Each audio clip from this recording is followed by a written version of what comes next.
ver. Bien, la anterior clase, como les decía, nos quedábamos en esta perspectiva de la historia y la historiografía y estuvimos un poco entrando a las fuentes en la historia. Un poco ustedes ya tuvieron un acercamiento a las fuentes en la historia.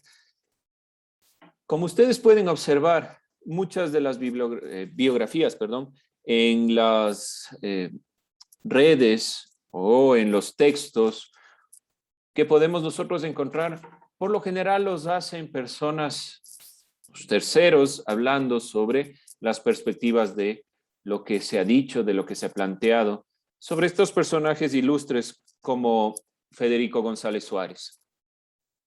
Vamos a ver, ¿qué les llamó la atención? ¿Qué pudieron encontrar? ¿Qué me pueden compartir sobre Federico González Suárez que llame la atención? Que los 10 años que estaba en la Compañía de Jesús era considerado un hombre de prestigio por cómo hablaba y se expresaba públicamente. Una de las cosas muy particulares con los jesuitas, eso es justamente a quien pertenecen la Compañía de Jesús, es que admiran mucho a las personas que trabajan con, no diría con la mente, pero sí propiamente quienes trabajan en estos ámbitos de la filosofía, de la historia, de trabajos netamente intelectuales. Entonces sí es muy interesante la Compañía de Jesús en ese sentido. ¿Alguien más? ¿Qué más encontraron? Así que les llamó la atención. Que fue uno de los que se metió más a fondo en investigación sobre el Ecuador. No teníamos nada realmente hasta la época, muy poco de las referencias. ¿Por qué creen ustedes que pasó esto? ¿Por qué no había realmente nada de la historia del Ecuador profundo como lo hizo Federico González Suárez? ¿Por qué será? Es su interés y tal vez no haber escritos propios nuestros. Bueno, por interés puede ser por interés. ¿Qué más? ¿Alguien más? ¿Por qué creen ustedes? ¿Qué será? ¿Por qué razón será que no se ha escrito previamente a Sales Suárez algo tan profundo en cuanto a historia de nuestro país? No tenía los conocimientos. Bueno, en parte sí, vemos que muy pocos en esas épocas tenían acceso a la universidad y a estos procesos, ¿sí? Muchos ligados a la religión, como el mismo Federico González Suárez. Había también, tal vez no había mucha necesidad de fondo, no se veía la necesidad. ¿Quién es el que realmente debe preocuparse? A veces nosotros decimos, ¿por qué no se da esto? Y esperamos que se dé, pero debemos sentarnos a realizar. ¿Algo más que les haya llamado la atención? ¿Algo más que puntualizar? Que creó el Atlas de la Arqueología Ecuatoriana. Bueno, esto también nos permite tomar en cuenta que la historia no es solo sentarse en un escritorio a ver todos los textos. Es una parte fundamental, obviamente, pero necesita de los datos concretos también si estamos analizando una cultura que no ha dejado ninguna información. Muy bien, ¿qué más? ¿Algo más? Que su academia estaba constituida por jóvenes católicos de clase alta. Algo que debemos considerar y creo que es muy puntual, gracias, Renato. La conformación intelectual en ese tiempo solo podía ser de un grupo de personas que puedan tener las posibilidades económicas. Muchas de esas personas apoyaron a estos intelectuales. Entonces, no es solo que Federico González Suárez per se trató de encontrar todo, sino que siempre hay detrás, en este caso, los religiosos o las compañías o las comunidades que apoyan este proceso. ¿Algo más antes de pasar? ¿Alguien más? ¿Algo que le haya llamado la atención?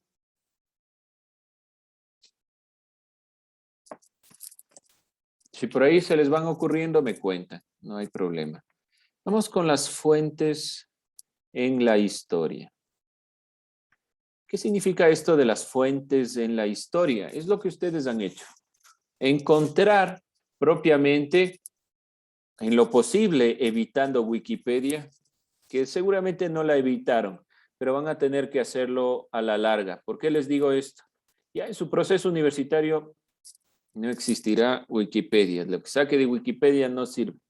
Por ahora, para darnos una idea, podemos tener una idea de fondo, es decir, tal vez revisar la bibliografía de la cual se ha tomado algunas de las partes que están ahí, pero tener mucho ojo de dónde obtienen la información. ¿Por qué les digo esto? Porque a veces, por ejemplo, Wikipedia recorta cosas y no pone ideas completas. Al no poner una idea completa, por ejemplo, en filosofía, se cambia todo el sentido. Así que tener mucho cuidado con eso. Vamos entonces con las fuentes en la historia. Nosotros estuvimos viendo justamente esta perspectiva. Saber de dónde obtienen los historiadores su conocimiento del pasado es importante. Ustedes ya han hecho un primer acercamiento a la biografía de un ilustre ecuatoriano que trató de mostrarnos cómo realmente éramos nosotros. Es decir, que la historia es muy importante porque nos muestra cómo realmente nos vamos construyendo como ecuatorianos, como seres humanos.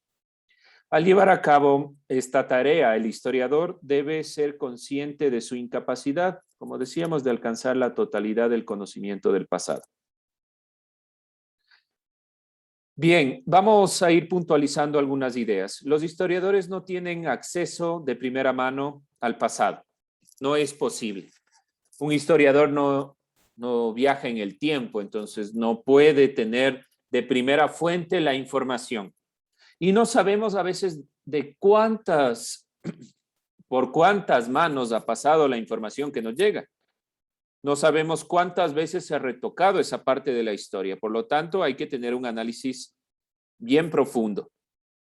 Los historiadores en sí mismos solamente cuentan con las huellas que los seres humanos han dejado en el pasado. Entonces, las fuentes de la historia propiamente son estas huellas que el ser humano deja en el tiempo. Ya vamos a ver a qué nos referimos con esto. El historiador Marc Blanc trata de sintetizar que esas son las únicas fuentes que tenemos. Y como observa este historiador, trátese de los huesos, de palabras o revelar algún testimonio, alguna cosa, todos estos documentos son huellas, es decir, la marca del fenómeno nos queda como una huella que debemos ir investigando. Aquellas huellas del pasado se convierten para el historiador en testimonios del pasado. Entonces, estas huellas del pasado son propiamente los testimonios del pasado. Es importante ir sintetizando esto.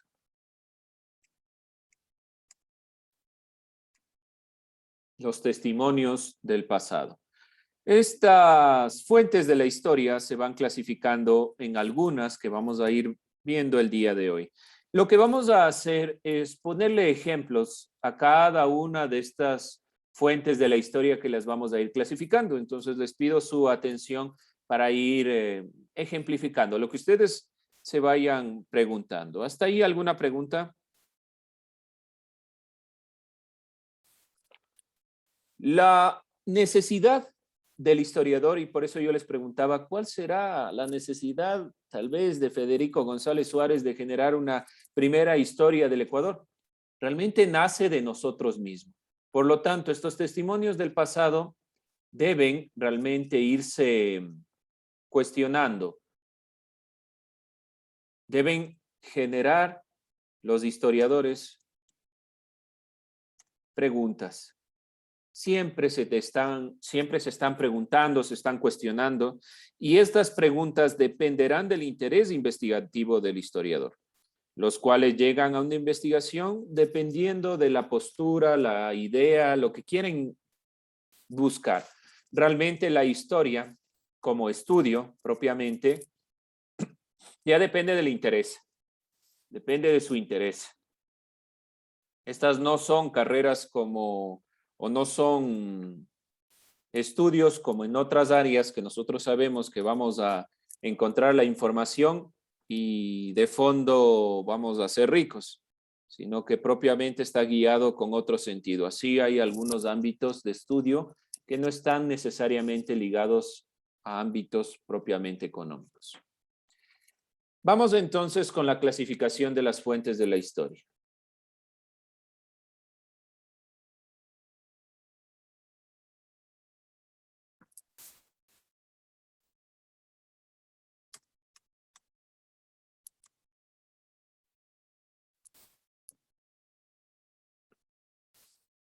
Las fuentes, ¿cómo está aquí? Históricas. ¿Ya?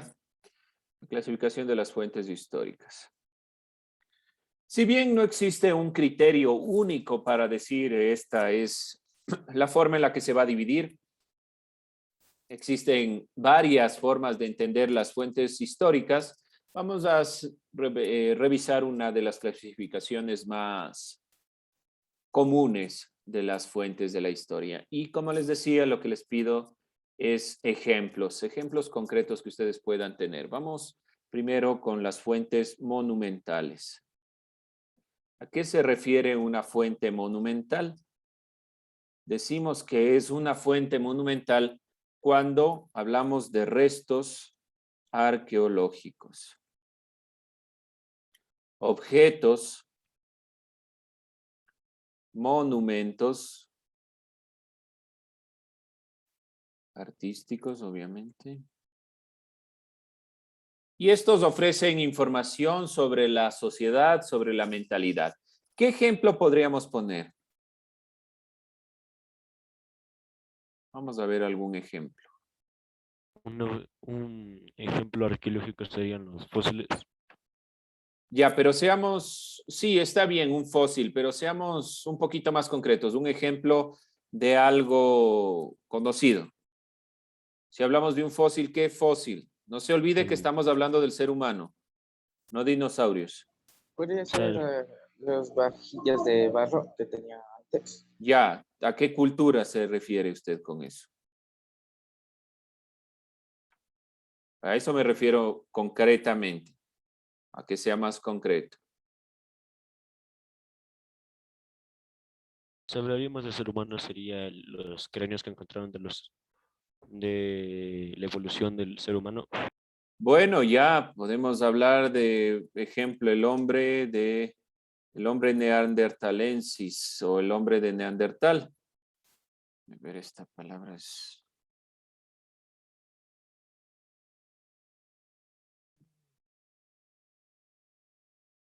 ¿Qué más podemos entender? Hable como hombre de Neandertal. Por lo general se conoce como el hombre neandertalensis o hombre de Neandertal. Encontraron cráneos, encontraron huesos en las excavaciones arqueológicas. Bueno, ¿ya? ¿Qué más? Otro ejemplo. Una fosa común que encontraron en Grecia. Una fosa común. ¿De qué época? Del siglo VII. Hijo, con siglos y todo, Victoria. ¿De qué sería? También hablamos de esqueletos en este caso y ahí habría que puntualizar. Pero está muy bien. Gracias, Victoria. ¿Qué más? También sería lo de el hueco en Francia en donde se encontraron todos los esqueletos. Ya, Pues, dejemos un ratito los esqueletos y vamos a los monumentos. Está muy bien. Lo que ustedes dicen está muy bien.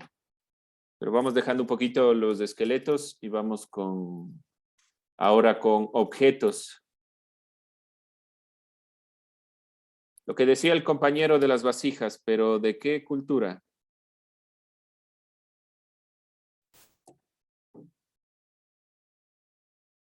Uno de los vestigios también pueden ser ruinas, como las ruinas de Ingapirca, puede ser Machu Picchu mismo, puede ser lo que hasta ahora no saben, pero seguramente fue un festival del sol, como se lo hace hasta ahora en Stonehenge.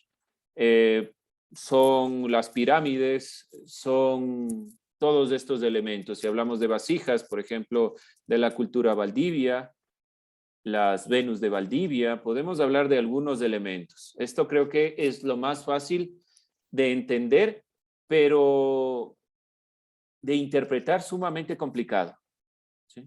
Hay que tener un análisis muy profundo. Por eso yo le preguntaba a Victoria, ¿para qué habrán sido esta fosa común? ¿Cuál habrá sido el objetivo? ¿Realmente se enterraban en fosas comunes o hubo un problema de alguna enfermedad o qué sé yo, ¿sí? Es decir, la interpretación es sumamente importante en este punto. Vamos a dejarnos con estos elementos y vamos con otro punto. Otra forma son las formas documentales.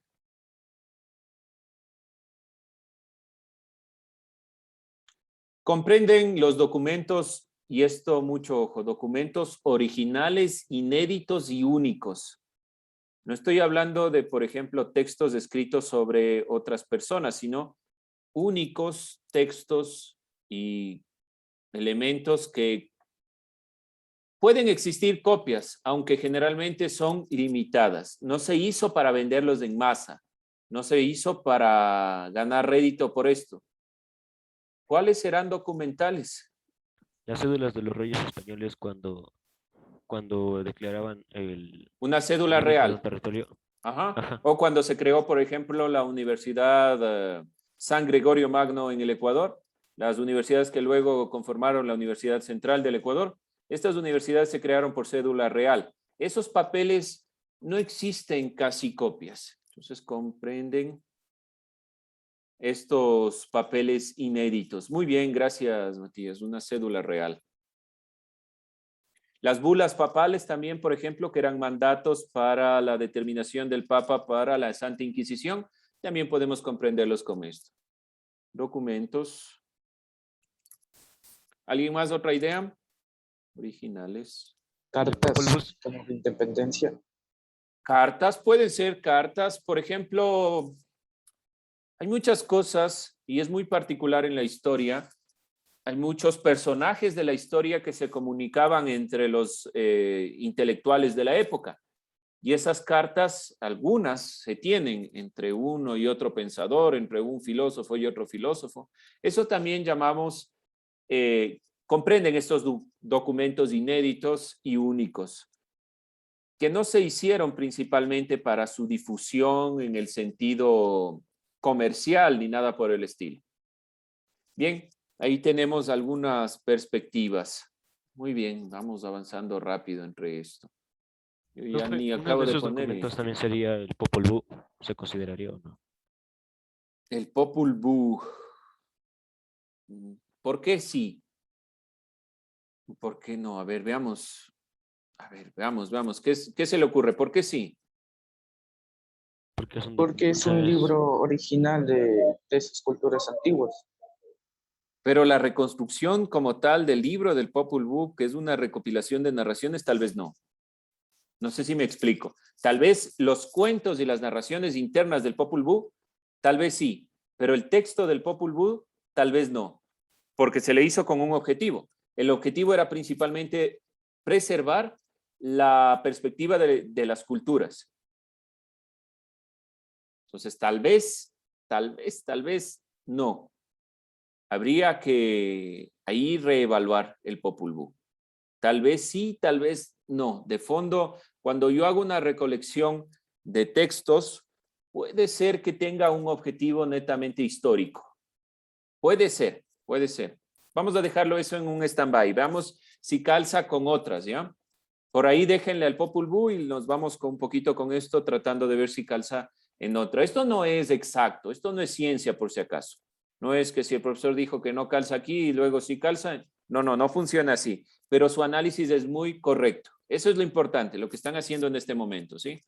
Vamos con las consideraciones bibliográficas.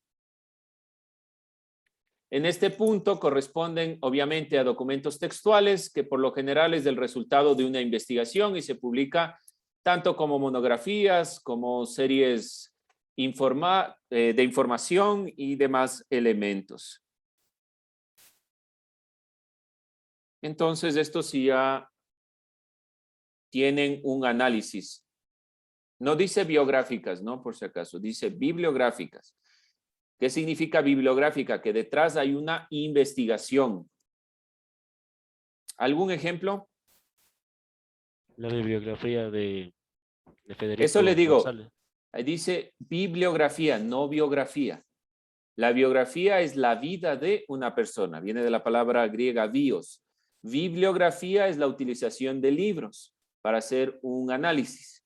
Por eso les digo, aquí mucho ojo. Corresponde a a los documentos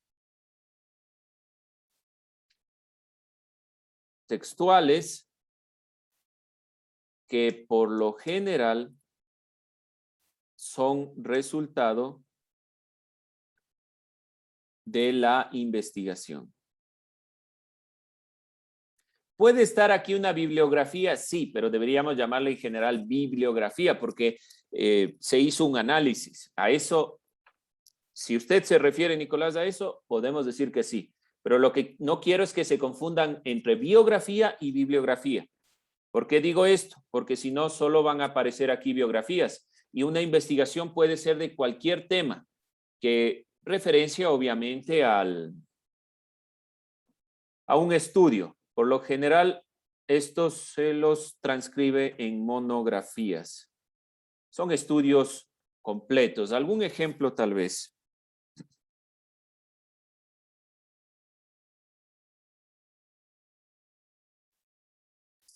Por ejemplo, si yo quiero saber cómo funcionó la economía de la época colonial, por lo tanto, hago un análisis de los parámetros históricos, económicos, los partidos políticos y voy generando un argumento. ¿Cuál es la característica de una monografía?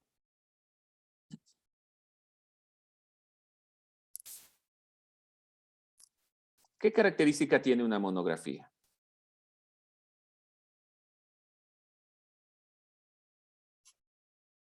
¿Qué se les viene a la mente cuando escuchan monografía? Eso lo hablo. Por la palabra monos, uno. Bueno, pero de fondo, una monografía es un análisis en el cual yo ya pongo algo de lo que estoy interpretando.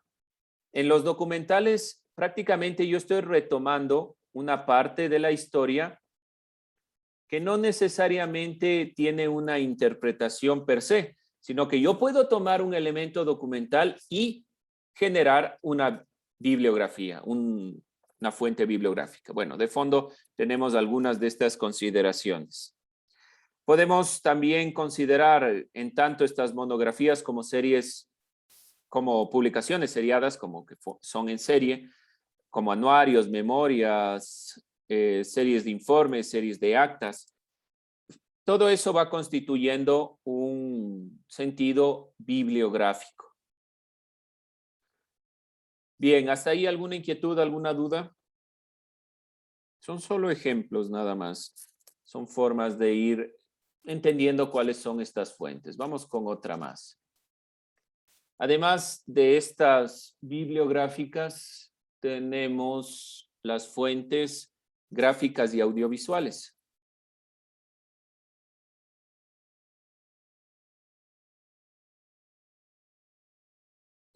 ¿Qué nos referimos con gráficas y audiovisuales? Obviamente fuentes no textuales que utilizan como medio de expresión la imagen, el sonido. Pueden ser films, mapas, planos, fotografías, sellos, pinturas, dibujos.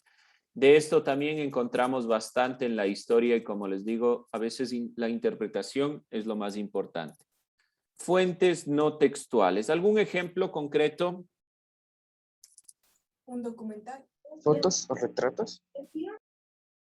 A ver, ¿quién dijo un documental? Puede ser un documental. Puede ser. Detrás de un documental, ¿qué hay? Un análisis, ¿no es cierto? Pero de fondo, por ejemplo, ¿alguien ha visto las tomas de la Segunda Guerra Mundial?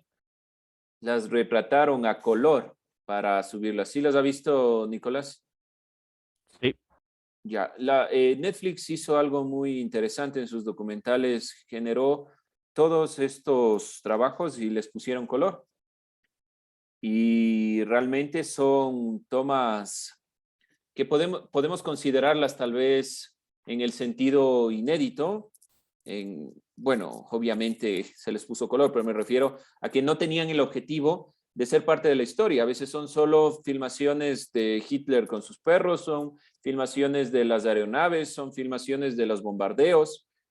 Y cada uno de nosotros vamos reconstruyendo la historia a través de estas imágenes que se quedaron ahí en la historia, que realmente no pretendían ser parte. Tal vez las filmaciones que Hitler hacía para presentar sus nuevos aviones, tal vez tengan un sentido, ¿sí? Pero las filmaciones de él mismo con sus perros, con la conformación de cada uno de los grandes rangos, de los altos rangos, no tenía ese objetivo. Entonces, cada uno de estos elementos son elementos de la historia que conforman lo gráfico y lo audiovisual. Entonces, es importante. Fuentes no textuales que utilizan propiamente la imagen y el sonido. ¿Algo más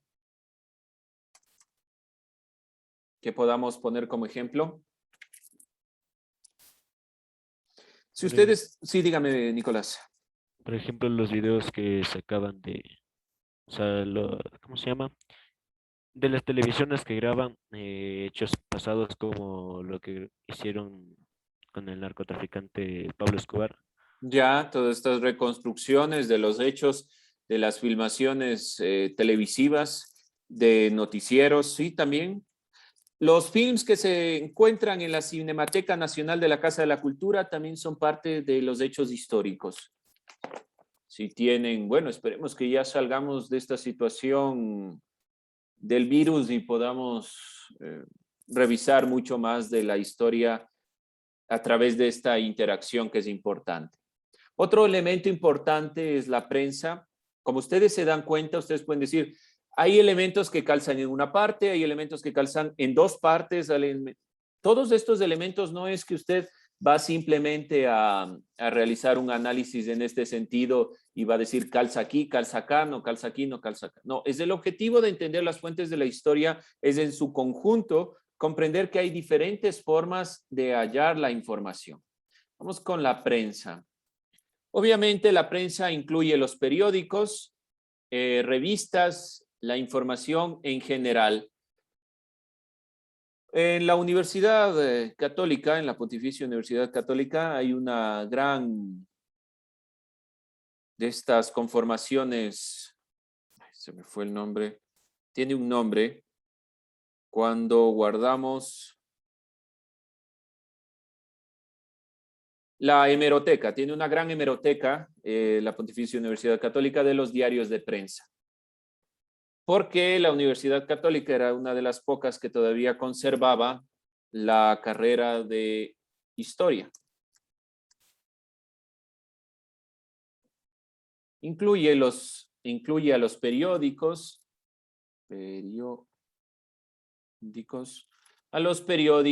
a todos estos artículos de prensa, entre otras cosas. Podemos nombrar algún diario de prensa y con eso cerramos. El diario La Hora. La Hora, El Comercio, ¿qué más? El Extra. Bueno, dejemos un poco el Extra, pero bueno, El Telégrafo. Uno de los primeros aviones en el Ecuador en sobrevolar los Andes se llamó el Telégrafo 1. Sí. ¿Alguien tiene cuenta de eso? Vamos a dejarle ahí. Nos faltan solo las fuentes orales y la documentación digital, que ya hablamos de páginas web y todo lo que nosotros utilizamos. En esta parte sí, la última parte sobre la documentación digital, no se olviden, si es que usted necesita buscar algo también, trate de hacerlo en Google Académico. El Google Académico nos permite filtrar la información sobre artículos importantes, de revistas importantes, y no buscar en la web en general por tener algún filtro, ¿sí? Bien, jóvenes, con eso cerramos. Les agradezco.